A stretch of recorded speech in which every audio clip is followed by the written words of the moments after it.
하나님 말씀 봅니다. 사도행전 23장 11절 말씀입니다.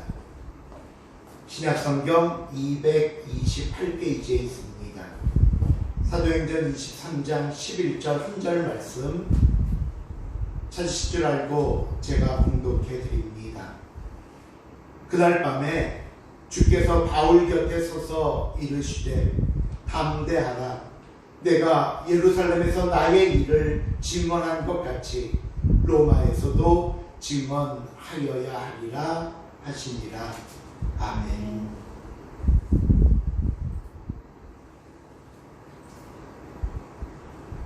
우리가 지난 시간에 자신을 변론하는 바울을 보았습니다. 당시 그의 변론은 두 가지였습니다. 하나는 자신의 과거 모습을 소개하는 것이었고, 그 다음 두 번째는 자신이 어떻게 해서 예수님을 믿게 되었고 왜 이방인들에게 복음을 전하게 되었는지에 대한 설명이었습니다. 하지만 우리가 이미 살펴봐서 알고 있듯이 바울은 자신의 변론을 다 끝내지도 못하고 유대인들의 소동으로 인해 다시 영내로 들어가야 했습니다. 그리고 오늘 다시 사내들인 공회 앞에서 이야기를 시작하는데요. 지난 시간과 마찬가지로 바울의 말과 변론은 거침이 없었습니다. 우리 오늘 본문이 시작되는 사도행전 23장 1절 말씀을 한번 같이 읽어보겠습니다. 1절 말씀 시작. 바울이 공회를 주목하여 이르되 여러분 형제들아, 오늘까지 나는 본살의 양심을 따라 하나님을 섬겼노라. 지난 시간에 바울은 자신이 그 어떤 유대인들보다도 열심인 유대교인이었지만 다메섹 도상에서 만난 예수님으로 인해 내 인생이 바뀌고 신앙이 바뀌었음을 이야기합니다. 그리고 이어지는 오늘 말씀에서도 이런 바뀐 삶은 나뿐만이 아니라 당신들도 이제는 유대교의 삶을 버리고 예수님을 따라 하나님을 섬겨야 한다는 말을 하고 있는 것입니다. 바울의 이야기는 유대인들의 분노를 사기에 충분했습니다. 자신의 지난 잘못을 뉘우치고 유대인들 앞에서 용서를 구해도 시원치 않을 텐데 오히려 유대인들을 향해서 여러분도 모두 나처럼 유대교를 버리고 예수님을 섬기자는 말을 어느 유대인이 들어주고 있겠습니까? 옆에서 이야기를 듣고 있던 대제사장 아나니아가 바울의 말을 가로막으면서 당장 그 입을 치라고 명령합니다. 그러자 바울의 반응을 한번 볼까요? 3절 말씀입니다. 다시 한번 또 읽겠습니다. 3절 시작. 바울이 이르되 확실한 답이여 하나님이 너를 치시리로다. 내가 나를 율법대로 심판한다고 하셔서 율법을 어기고 나를 치라 하느냐 하니. 대제사장의 말에 바울의 반응은 두 가지였습니다. 하나는 대제사장의 명령에 잔뜩 화가 나서 회칠한 담이여 하나님이 너를 치리로다 했고요. 두 번째 반응은 이 재판의 공정한 절차와 판결을 다시 한번 요구합니다. 아니, 지금 공회에서 율법대로 판단하기 위해 나를 불러놓고 내가 이야기를 하고 있는데 아직 내 이야기도 끝나지 않고 판결도 내리지 않은 상황에서 왜 나를 치라고 명령하느냐는 겁니다. 물론 이 두 번째 반응은 자신을 변론하고 변호하는 입장에서는 정당한 이야기였습니다. 우리나라도 죄가 입증되기 전까지는 무죄 추정의 원칙을 따르듯이 당시 유대 사회에서도 유죄로 입증되기 전까지는 무죄이기 때문에 함부로 결박을 하거나 때리거나 형벌을 가해서도 안 되는 것이었습니다. 하지만 문제는요, 이 바울의 입을 치라고 한 사람이 대제사장 아나니아였다는 겁니다. 아나니아. 우리가 이 사도행전에서 아나니아라는 이름을 종종 들어봤습니다. 제일 처음에 언제 나왔는지 혹시 아세요? 사도행전에 이 이름이 3번 나오는데 제일 처음에는요, 땅을 판 돈 중에 얼마를 숨기고 사도들 앞에 갖다 드렸다가 목숨을 잃은 부부 있죠. 아나니아와 삽비라 할 때 처음 아나니아가 나왔고요. 두 번째는 사도 바울이 예수님을 만나고 나서 다메섹 도상에서 그 빛으로 앞을 보지 못하게 됐을 때 사람들에 의해 다메섹에서 그 만난 바울의 눈을 뜨게 해준 제자가 바로 아나니아였습니다. 그리고 오늘 본문에서 3번째 대제사장 아나니아가 나오는데 그는 AD 48년에 제사장으로 임명되어 약 10년간 대제사장의 직분을 감당하고 있었지만 본성이 나빴습니다. 뇌물과 성전 헌물을 빼돌리고 약탈한 것으로 너무나 악명이 높아서 66년 유대인 전쟁 때 반란군에 의해 암살되고 맙니다. 바울은 사람들이 그가 대제사장이라고 말하자 아이고 나는 대제사장인 줄 몰랐습니다 라는 말로 사과를 합니다. 하지만요, 이 대제사장을 향한 바울의 말과 행동은 바울이 이 사람을 대제사장으로 알고 있었느냐 모르고 있었느냐를 떠나서 지금 굉장히 흥분해 있고 그 마음의 중심이 예수님에게서 벗어나 있다는 사실을 우리가 볼 수 있습니다. 바울의 행동을 계속해서 볼까요?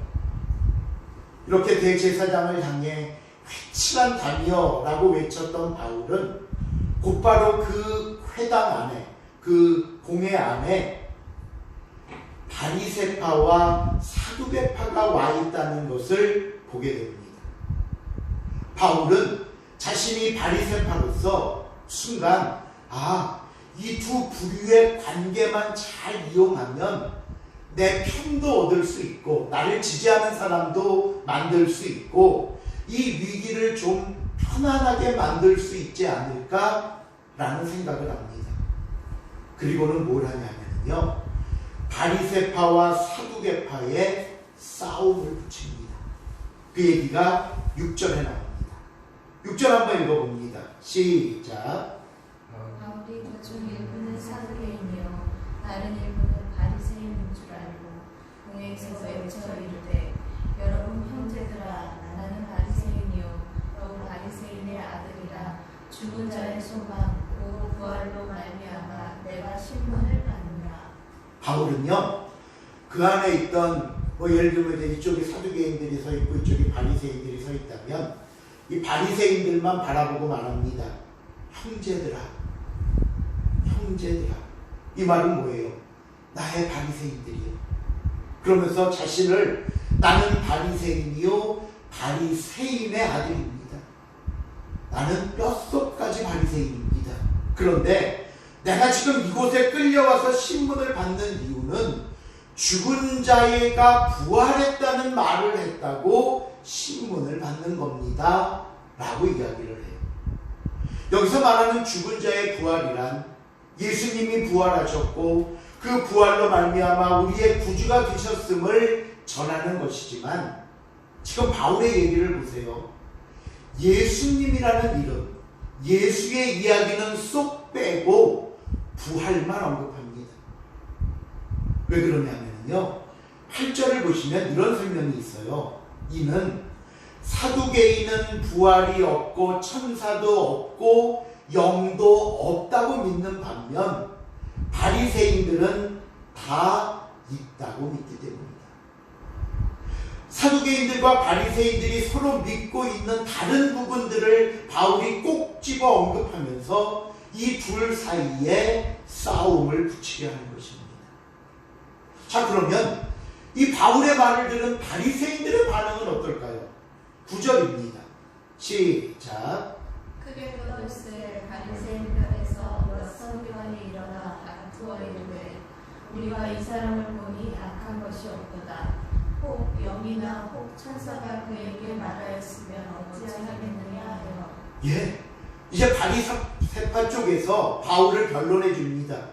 바울은 죄가 없고 악한 것도 없다. 야, 정말로 우리가 믿는 영이나 천사가 바울에게 말해서 그런 일을 한 것이라면 우리가 그런 바울을 버렸다가는 나중에 어떻게 감당하려고 바울을 해치려고 하느냐. 여기까지만 보면 바울의 의도대로 일이 잘 진행되는 것 같습니다. 자기 편도 얻었고 자기를 변호해 줄 사람도 얻었습니다. 그런데 결국 공예는 바리새파와 사두개파의 싸움으로 번졌고 천부장은 역시 더 이상 진행을 하지 못하고 다시 바울을 데리고 영내로 들어가므로 공회도 마무리가 됩니다. 그런데 그날 밤입니다. 그날 밤 바울이 환상을 보는데 오늘 본문 11절입니다. 같이 한번 읽어봅니다. 11절 말씀 시작. 그날 밤에 주께서 바울에게서 이르시되 담대하라. 내가 예루살렘에서 나의 일을 증언한 것 같이 로마에서도 증언하여야 하리라 하시니라. 환상의 주인께서 바울에게 나타나셔서 뭐라고 말씀하신지 보십시오. 가장 먼저 담대하라 말씀합니다. 담대하라. 왜 담대하라고 하셨을까요? 바울이 흔들리고 있기 때문입니다. 두려워하기 때문입니다. 여러분, 아무리 바울이라도 인간입니다. 예전에는 바울을 만나는 사람들마다 예루살렘에 가지 말라고 하면서 큰 환란이 기다리고 있을 것이라 말했을 때 괜찮다고 했습니다. 다 안다. 괜찮다. 나는 이미 죽을 각오도 돼 있다 했습니다. 하지만요, 막상 일이 닥치고 몇 번의 어려운 고비와 순간이 오고 그 어려움을 넘을 때마다 바울의 마음은 무너지고 있었습니다. 복음을 전하고 주의 길을 가겠다는 결심보다는 자꾸 인간적인 방법을 앞세우려고 합니다. 자신도 억제할 수 없는 감정에 휘둘려서 자꾸 일을 어긋나게 하고 있습니다. 그때 예수님께서 그날 밤 바울에게 하신 첫 번째 말씀입니다. 담대하라. 담대하라. 이 시간 사랑하는 성도 여러분, 담대하시기 바랍니다. 내가 담대함을 잃어버리면요, 걱정과 공포가 나를 엄습해 오면서 내 모든 것들을 무너뜨리고 쓰러지게 만듭니다.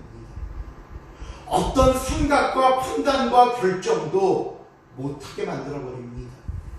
분명히 쉬운 방법이 있고 이건 누가 봐도 분명한 방법과 답이 있는데도 올바른 결정조차 놓쳐버리게 만듭니다. 그리고는요, 때로는 더 최악으로, 더 깊은 수렁으로 빠지는 결과를 낳게 되는 것입니다. 오늘 저와 여러분이 어떤 일을 만나든지, 우리 앞에 어떤 상황과 처지와 형편이 놓이든지 우리가 가장 먼저 기억해야 할 것은 담대함이라는 사실을 잊지 마시기 바랍니다. 두 번째로, 주님은 바울에게 하나님의 계획을 분명하게 가르쳐 주셨습니다. 네가 예루살렘에서 나의 일을 증언한 것 같이 로마에서도 증언하여야 하리라. 바울을 통한 하나님의 계획은 두 가지였습니다. 하나는 그 말씀처럼 나의 일을 증언하는 겁니다. 너는 내 일을 해야 할 사람이야. 왜 바울을 선택하셨습니까? 나의 일을 증언하라고. 왜 바울을 이방 선교지로 보내지고 오늘 예루살렘에 부르신 것입니까? 주의 복음을 전하라고. 그러기에 앞으로 바울의 입에서 나와야 할 말은 복음입니다. 예수 그리스도의 일입니다. 그런데 지금 바울의 마음이 흔들리고 걱정과 두려움이 휩싸이다 보니까 자꾸 다른 말이 나옵니다. 자꾸 다른 결과를 만들려는 생각이 드는 겁니다. 그때 주님은 분명하게 말씀하십니다. 담대하라. 그리고 너는 네가 해야 할 일만 하면 되는 것이다. 또 다른 두 번째 주님의 일이란 로마에 가는 겁니다. 로마. 우리가 지난 사도행전 18장을 보시면요, 바울이 고린도에 있을 때 브리스길라와 아굴라라는 부부를 만나는 모습이 나옵니다. 당시 이 부부는 로마에 있다가 황제의 명령으로 더 이상 그곳에 살지 못하고 추방되어 고린도에 와서 바울을 만나게 된 것이었다 말씀드렸습니다. 이때 바울은 부부로부터 로마의 이야기를 듣게 됩니다. 로마에도 그리스도인이 있다는 이야기. 현재는 황제의 칙령으로 많은 유대인들과 그리스도인들이 로마를 떠나야 했지만 그래도 그곳에 남겨진 교회와 성도들이 있다는 이야기. 이 정보와 소식은 바울로 하여금 로마를 품고 기도할 수 있는 출발점이 되었고요. 바울이 3차 전도 여행 기간 중에 고린도에 머물면서 로마서를 써서 보낼 만큼 로마에 대한 뜨거운 열정과 사랑을 키울 수 있었습니다. 사도행전 19장 21절을 보면요, 바울이 자신의 계획을 밝히는 중에 이런 말을 합니다. 19장 21절 같이 한번 읽어봅니다. 시작. 이 일이 있음에 바울이 마게도냐와 아가야를 거쳐 예루살렘에 가기로 작정하여 이르되 내가 거기 갔다가 후에 로마로 보아야 하리라. 예, 이미 바울의 마음속에는 로마를 향한 굳은 결심과 계획이 있었습니다. 그런데 오늘 주님께서도 이 바울의 계획에 동의하시고 그래 내가 허락해 줄게라고 결제하시듯이 뭐라고요?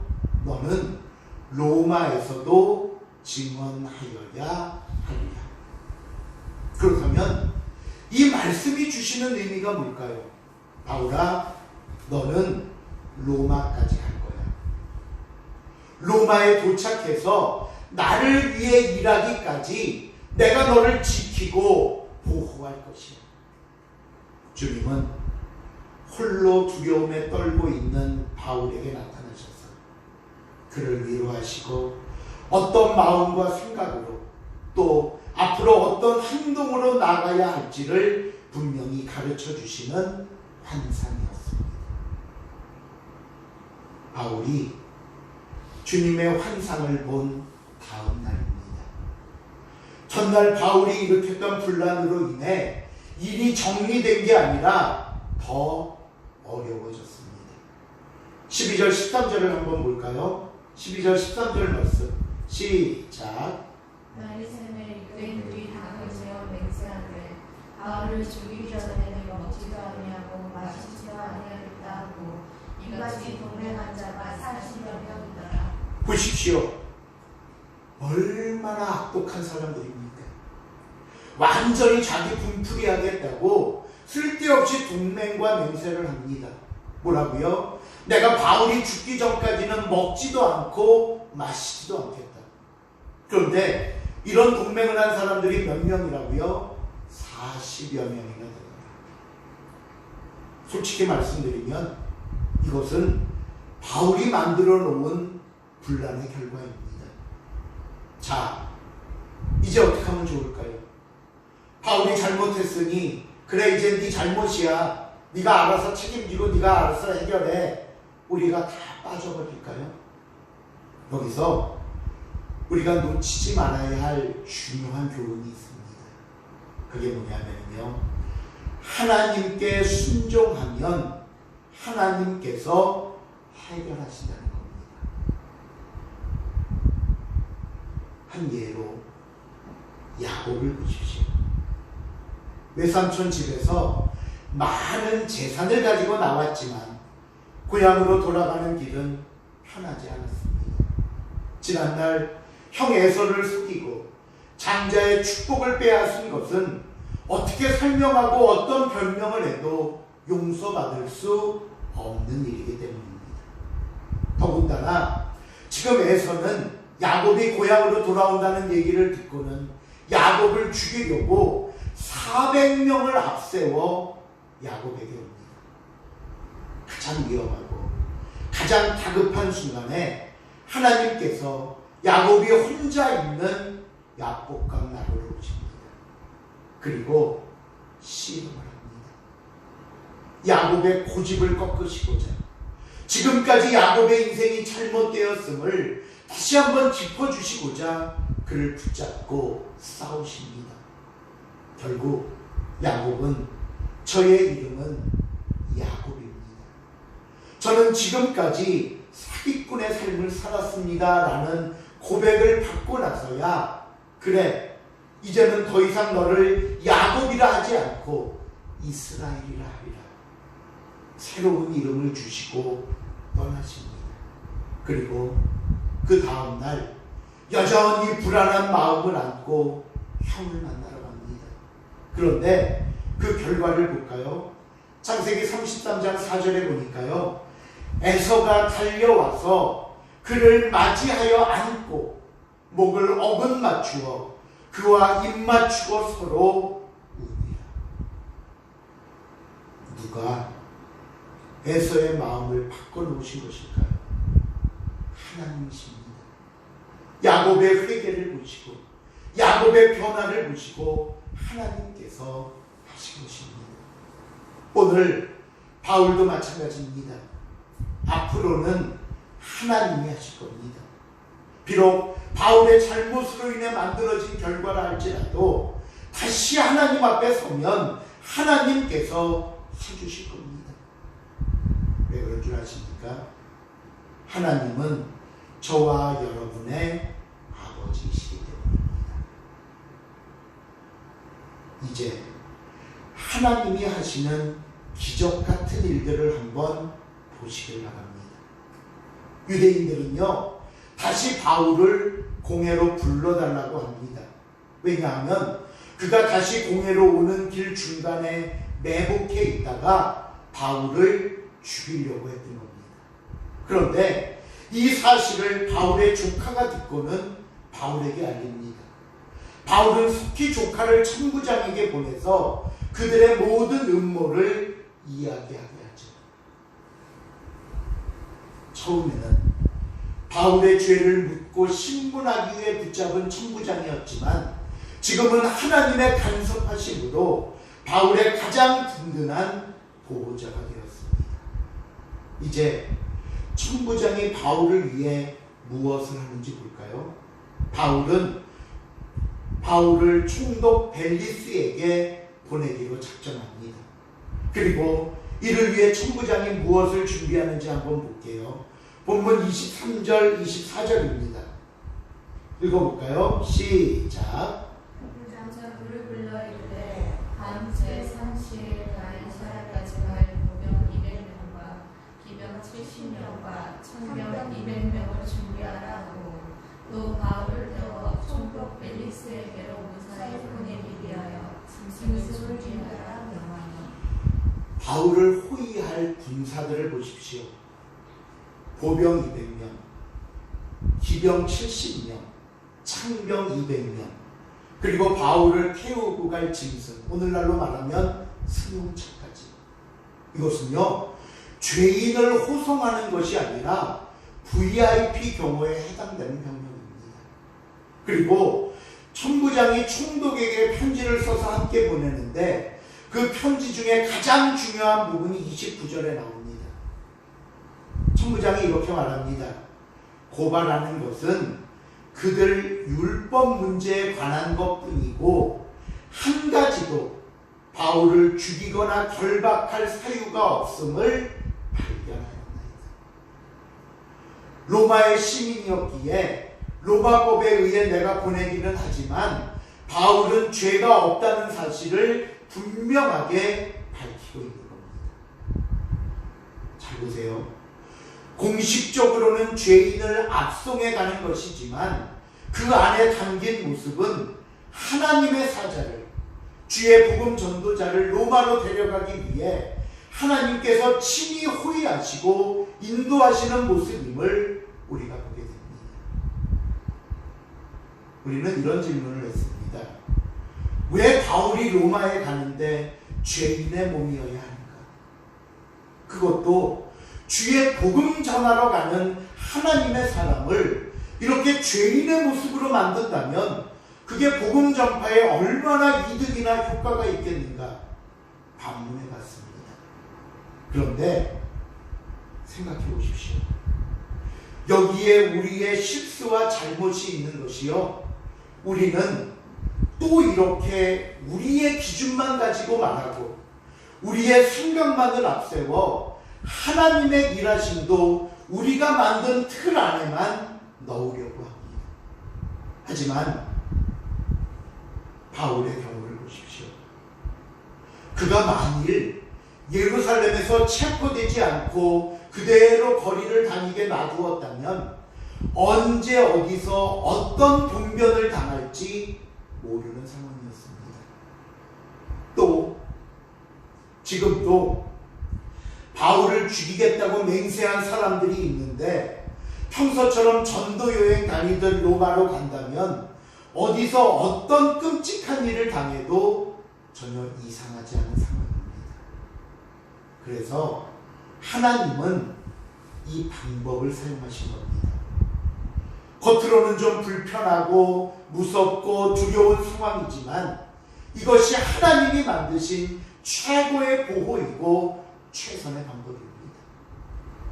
우리는요, 늘 우리의 소원과 기도를 앞세웁니다. 하지만 하나님은 하나님의 방법으로 우리를 이끄십니다. 때로는 하나님의 방법이 이해되지 않아 투정을 부리고 불평하고 원망하지만 아닙니다, 여러분. 하나님의 방법은 언제나 옳고 분명합니다. 요셉 아시죠? 요셉이 애굽에 팔려가 보디발의 집에 있을 때입니다. 보디발의 아내가 요셉을 유혹하자 이를 뿌리치고 나왔지만 그 결과는 억울한 누명을 쓰고 옥에 갇히는 것입니다. 참 이상하지 않습니까? 왜 옥에 가두었을까요?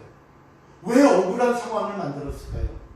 그것은요, 그곳에는, 그 옥에는 보디발 아내의 유혹이 오지 못하는 곳이었기 때문입니다.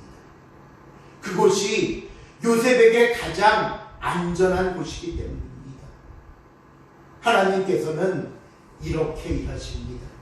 그리고 그 일에는 1.1획도 틀림이 없고 1분 1초도 어긋남이 없다는 사실을 잊지 마시길 바랍니다. 말씀을 맺습니다. 오늘 2020년 마지막 주일을 보내고 있습니다. 여전히 끝나지 않는 코로나19, 여러 가지 힘든 상황과 가슴 아픈 현실들이 우리를 한없이 작게 만들고 두려움에 떨게도 합니다. 그러나 여러분, 담대하십시오. 좌로나 우로나 치우치지 말고 오직 하나님만 생각하고 하나님만 붙잡으십시오. 하나님께서 알고 계십니다. 그러기에 하나님께서 해결하실 것입니다. 하나님께서 이루실 것입니다. 지금까지 우리가 하나님 안에 잘 해왔듯이 이제 며칠 남지 않은 시간 주님 안에서 잘 마무리하고 새해를 새롭게 출발할 수 있는 저와 여러분이 될 수 있기를 주님의 이름으로 부탁을 드립니다. 기도하시겠습니다. 하나님 감사합니다. 오늘도 주님의 은혜와 그 약속 속에 우리가 주의 말씀을 들으며 하나님의 당부와 명령을 듣습니다. 담대하라. 나를 기억하고 내 앞에 해야 할 일을 생각하고 담대함으로 나아가라. 하나님, 흔들리지 않게 하시고 불안해하거나 낙심하지 않게 하시고 좌절하거나 원망하지 않게 하시고 오직 우리의 마음을 주님께 향하며 우리의 모든 삶을 주님께 맞추어서 다시 한번 하나님의 은혜와 그 돌보심 안에 들어가게 하시고 주님이 이루실 것들을 소망하며 기대하며 동행할 수 있도록 허락하여 주시옵소서. 감사드리오며 예수님의 이름으로 기도하옵나이다.